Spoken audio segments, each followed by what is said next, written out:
My name is Cora Diaz. I'm 38 years old. I own my home, run a small consulting business, and until recently, I believed I was a woman who trusted logic more than fear. For the last 3 years, I was with Cole Parker. When we met, he felt effortless, calm, grounded, the kind of man who listened instead of waiting for his turn to speak. We moved in together 18 months ago, and for a while, life felt settled, comfortable in a way that didn't scare me. Then, about 6 months ago, something shifted. It didn't start with cheating. It started with a name, Liana. At first, it was harmless. Liana thought my presentation was solid. Liana helped me clean up that client mess. She was a colleague, a teammate, a convenience. I didn't question it. I have male colleagues I talk about too. That's normal. But then the frequency changed. Her name slipped into every conversation like punctuation. Casual, constant, familiar, and the context shifted with it. Texts started coming late, 10 p.m. on a Tuesday. Cole's phone, once forgotten on the counter, was suddenly always in his hand, tilted away from me. Screen dimmed, a small smile before he typed back. Then came the late nights. Once a month became once a week. Once a week became twice. He'd come home energized, smelling faintly of wine, not stale office coffee. "You wouldn't believe the fires we had to put out," he'd say. Liana and I had to stay late. The first time I really felt it, the crack, was my birthday. I'd bought concert tickets months in advance, an artist I loved. I told everyone I was excited. I planned dinner after. At 5 p.m., my phone rang. "Cora, I'm so sorry," Cole said.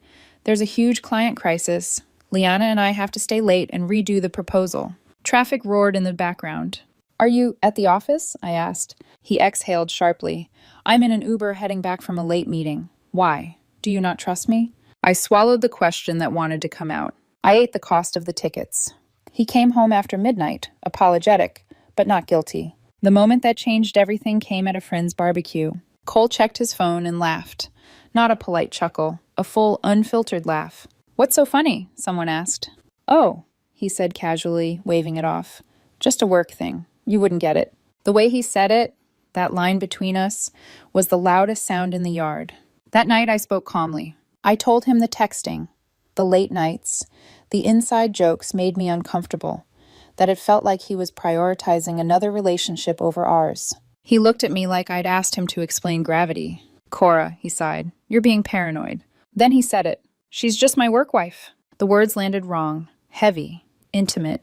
"I'm your partner," I said quietly. "Why do you need a work wife?" He rolled his eyes. "Every guy has one. It's harmless. You need to trust me more." And something inside me went cold. I didn't argue. I didn't cry. I smiled slightly. "You're right," I said. "I need to be more trusting." The relief on his face was instant. That night, he fell asleep content. I didn't. By morning, I had stopped being emotional and started being strategic. The next morning, Cole was in the shower, and I was in the kitchen pretending to scroll mindlessly on my phone like any other Saturday. But my mind wasn't scrolling. It was mapping. For weeks, I'd been living in a fog where I kept asking myself the same useless questions. Am I overreacting? Is this just insecurity? Am I about to destroy something good because I can't handle normal work friendships? Cole had handed me a role, the paranoid girlfriend, and every time I defended myself, I felt like I was proving him right. So I stopped defending. I opened my laptop, not for relationship advice, not for how to communicate better, not for another article that would tell me to use I statements. I searched for private investigators, not the shady kind you imagine in movies, real firms, licensed, reviewed, specializing in discrete partner investigations. I found one with consistently high ratings and a simple description that felt like it was written for people like me. Evidence, documentation, clarity. I clicked the contact form and typed one sentence. "I need to confirm whether my boyfriend is having an affair with a coworker." My finger hovered over send for half a second, then I pressed it. By lunchtime, I had a reply. A phone consultation, that afternoon. I took the call in my car, parked in the far corner of a shopping center lot, the kind of place where no one looks twice at a woman sitting alone with a phone at her ear. Her name was Sarah Whitman. Her voice was calm, precise, and professional. No fake sympathy, no dramatic questions, no moral lecture. She asked me to explain the situation. So I did. I told her about the sudden secrecy, the late-night texting, the smell of wine, the constant name-dropping, the concert tickets, the barbecue comment, the way Cole had said work wife like it was cute. "And what do you want from me?" Sarah asked. I appreciated that question. It wasn't emotional, it was practical. "I want facts," I said, "not theories, not vibes. Facts." "And what will you do with those facts?" she asked, voice steady. I understood what she was checking for. If I sounded unstable, revenge-hungry, impulsive, she'd end the call. So I told her the truth. "If they're just friends," I said, "I'll apologize to him and live with being wrong." There was a pause, small but noticeable. "And if they're not?" she asked. "Then I need proof that can't be argued with," I said. "Proof that can't be spun into me being insecure. I need something clean and undeniable so I can leave without being dragged through a debate." "Understood," Sarah replied, like she'd heard it 1,000 times. She explained rates, surveillance windows, what was legal, what wasn't, what they could document. I paid a hefty retainer, quietly, using my business credit card, not the shared account Cole sometimes used for household expenses. Then I gave her everything. Cole's full name, photo, work address, car details, and Liana, because by then I'd seen enough. Her full name had appeared on a company email once when Cole left his laptop open and I walked behind him at the wrong time. It was burned into my memory in a way that made me hate my own brain for keeping it. "Liana Brooks," I said. Sarah asked for patterns, days. "Tuesdays and Thursdays," I answered immediately, because that detail had been repeating like a ticking clock for months. Sarah didn't react. She just wrote. "We'll start tomorrow," she said. "You'll receive updates through a secure channel." When I ended the call, I didn't feel sad. I felt something sharper, like I'd finally stepped out of the role Cole had assigned me. That night, he kissed my forehead, relaxed and smug, like he'd won. "You okay?" he asked, tone gentle, the kind of gentle that used to feel like love and now felt like control. I smiled. "Yeah," I said. "I'm just trusting you more." His eyes softened with relief. "That's my girl." And that's when I understood something that made my stomach clench. The moment he believed I'd accepted the work wife story, it was like he'd been handed a permission slip. Over the next 2 weeks, his behavior didn't improve. It escalated. The late nights became more frequent. The phone was glued to his palm, angled away, the screen dimming the second I entered the room. He stopped even pretending to be subtle. He'd sit beside me on the couch, thumb flying over his screen, and when I'd glance over, he'd tilt it like it was muscle memory. Once he laughed softly at something and didn't even look up. "Liana?" I asked lightly, like I didn't care. He grinned. "Yeah, she's ridiculous." The way he said it made it sound like a private little world I wasn't invited into. I kept the mask on. That was the hardest part. Living with him while knowing a professional was watching him. I had to act normal, cheerful, curious. "How was your day?" I'd ask. And he would launch into stories, long, detailed stories about him and Liana, the dynamic duo. "Liana and I crushed the strategy meeting," he'd say. We were literally finishing each other's sentences. I nodded, smiling like a supportive girlfriend, while my stomach tied itself into knots. At night, he'd stumble in smelling like wine, talk fast, like he was riding some kind of adrenaline high. And sometimes, this part made me feel like I was swallowing glass. He'd say things like, "You'd love her, honestly." That line felt like a slap, because it wasn't just betrayal. It was him trying to fold her into our life like she belonged there. Then, on a Friday afternoon, I got the first update from Sarah, a password-protected email. My hands shook just a little as I opened it in my home office with the door locked. The report was clean and detached. Times, dates, locations. Tuesday. Cole and Liana left the office at 5:30 p.m. together. They didn't go separate ways. They got into his car and drove to an upscale downtown bistro. Not a place you choose for a quick work meeting. Sarah's team documented them ordering a bottle of expensive wine, sitting side by side in a booth, not across from each other. And then there were photos. Grainy, taken from a distance, but clear enough that I felt my throat tighten. Cole's hand on her thigh, her leaning in close, laughing in a way that looked intimate. Thursday was worse. They went to a dim cocktail lounge across town. Sarah's note said, "Extremely physically affectionate." The photos backed it up. Cole's arm around her waist, her head resting against his shoulder like it belonged there. And then, timestamped 10:17 p.m., a photo outside the entrance. A kiss. Not quick, not accidental, not friendly. A kiss that said they'd done this before. I stared at the screen, waiting for a wave of grief to knock me over. It didn't. Instead, something inside me hardened like cooling metal. Then I reached the part Sarah had flagged. Liana Brooks wears a wedding ring. Sarah had run her name. Married.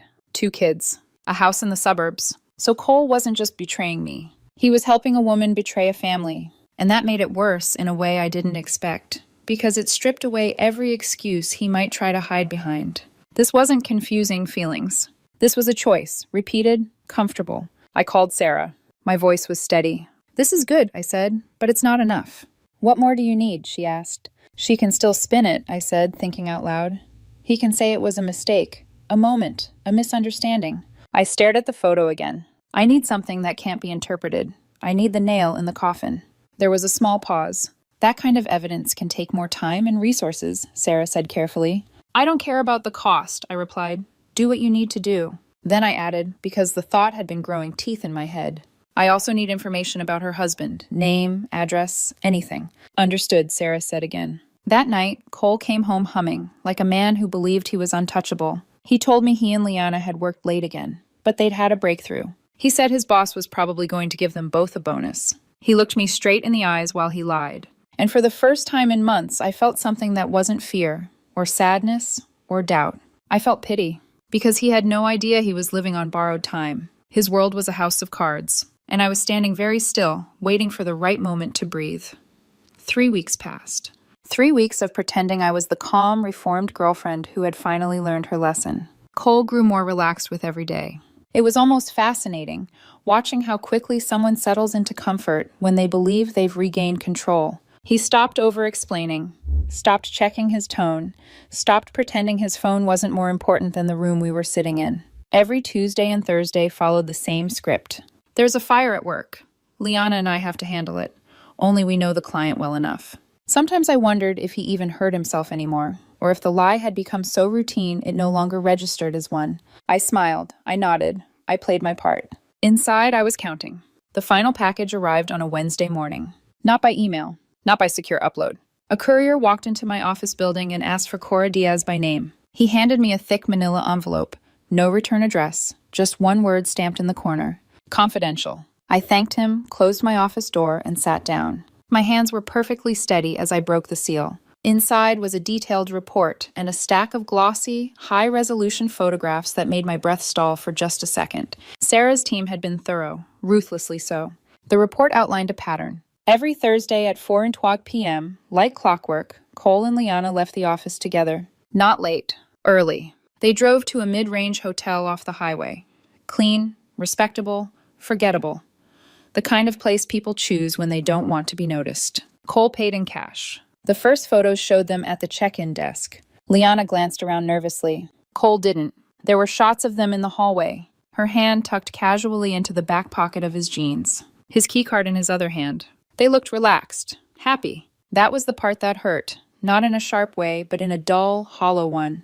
They weren't sneaking like guilty people. They were moving like this was normal. The last set of photos were the ones I had asked for, the ones that would end all debates, taken from an adjacent room before the curtains were fully drawn. Clear, undeniable. There was no romance left in them, no fantasy. Just proof. I didn't linger. I didn't need to. I placed the photos back in the envelope carefully, like handling evidence at a crime scene. Then I turned to the final section of the report. Michael Brooks, Liana's husband, stay-at-home father, 2 children, a boy and a girl, active in school events, PTA meetings, weekend soccer games. Sarah had included a link to his public social media profile.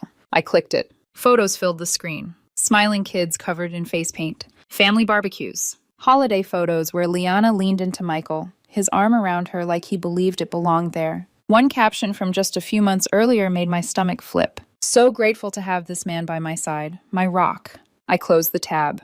That was when my plan stopped being theoretical. It crystallized. I didn't want a confrontation where Cole cried, lied, minimized, blamed me for pushing him away. I didn't want screaming or theatrics. I wanted the truth to land where it mattered. And Michael deserved it more than anyone. I went to an office supply store nowhere near my usual routines. I bought a plain manila envelope, stamps, white printer paper. Back at my office, I laid the photographs out on my desk. I chose carefully. Not the most graphic ones. Not the ones that would feel cruel. I chose the photos that told a story without explanation. The hotel check-in, the kiss outside the lounge. One clear shot inside the hotel room that left no room for doubt. Then I typed a single paragraph. No emotion, no signature. Michael, you don't know me, but I believe you deserve the truth.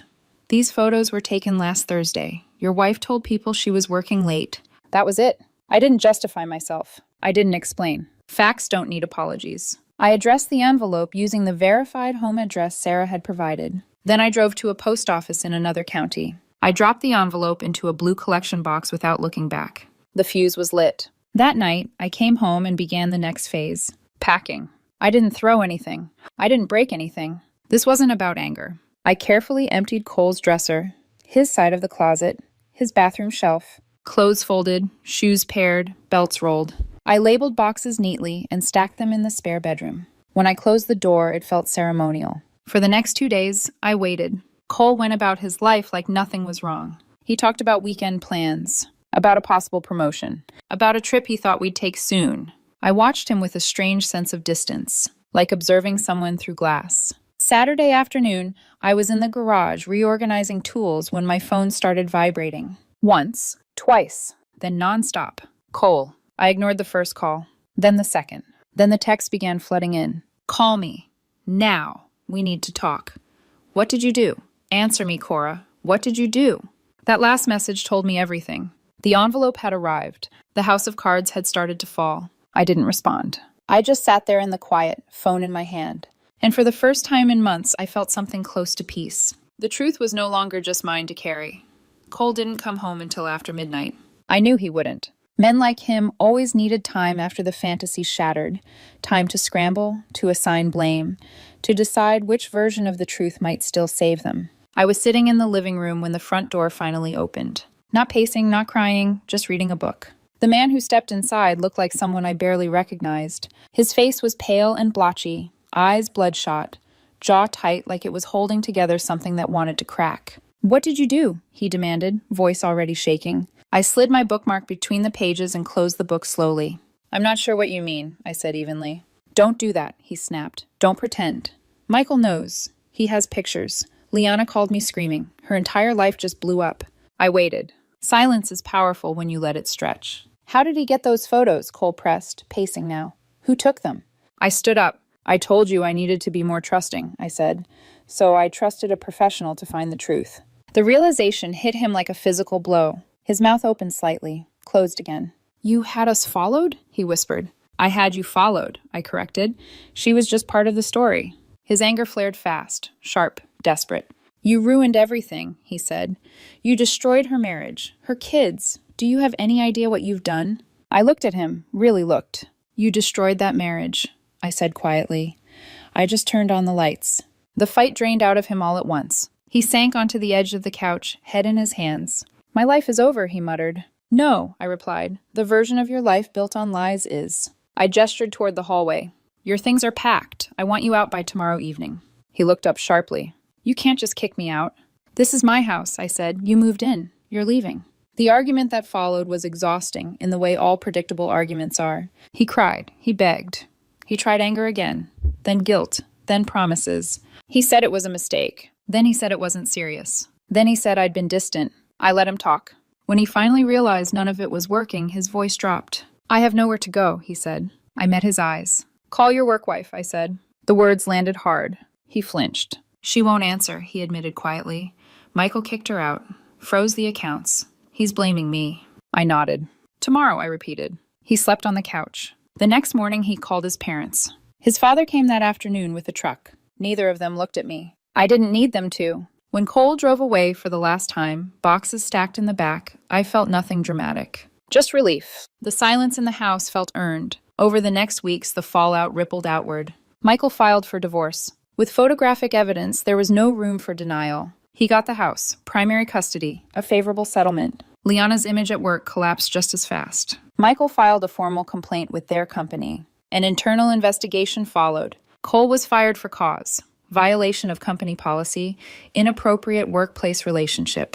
Liana resigned a week later under pressure she couldn't withstand. Their fantasy burned quickly once exposed to daylight. Cole tried calling me once more. I didn't answer. My lawyer sent a formal notice terminating cohabitation and barring further contact. 4 months later, I heard through mutual friends that Cole was living in a small apartment across town, struggling to find work. Liana had moved back in with her parents. Her attempts to frame herself as a victim never gained traction. Truth has a way of shrinking lies until there's nowhere left to stand. And in the quiet aftermath, I reclaimed my life. I changed the locks, rearranged the furniture, The house felt like mine again. The cold, strategic part of me that had taken over slowly receded. But it left me with something valuable: clarity. Sometimes the most powerful move isn't confrontation, it's action. I never wanted revenge. I wanted truth. And once truth was delivered, everything else followed naturally. 4 months have passed since the day I dropped that envelope into the mailbox. Time doesn't heal everything, but it does clarify what was real and what was performance. The first few weeks after Cole left were quiet in a way that felt unfamiliar. Not lonely, just empty. Like a room after a storm where the furniture is still standing, but the air has changed. I didn't miss him. What I missed, briefly, was the version of myself who believed trust alone could carry a relationship. The woman who thought patience was the same thing as loyalty. That woman didn't live here anymore. Legally, everything was clean. My lawyer sent the formal notice. Cole didn't contest it. He didn't have the energy or leverage to fight. He faded the way people do when their narrative collapses and no one is left to defend it. I heard updates through distant channels. Michael finalized the divorce. Liana lost custody time she never expected to lose. Cole's professional reputation followed him farther than he thought it would. Consequences are like that. They don't scream. They travel. As for me, I reclaimed my space deliberately. I rearranged the living room, donated things that held memories I didn't need to revisit, repainted one wall just because I could. The house stopped feeling like a shared investment. It became a refuge again. Friends asked how I stayed so calm through all of it. The truth is, I wasn't calm. I was resolved. I had spent months doubting myself, shrinking my instincts, apologizing for discomfort that was actually intuition doing its job. When I stopped talking and started acting, everything became simpler. I didn't expose lies out of spite. I exposed them because truth deserves daylight. Cole once told me I needed to be more trusting. He was right, just not in the way he meant. I trusted facts, I trusted evidence, I trusted myself. And that trust carried me out of the fire without ever having to touch the flames.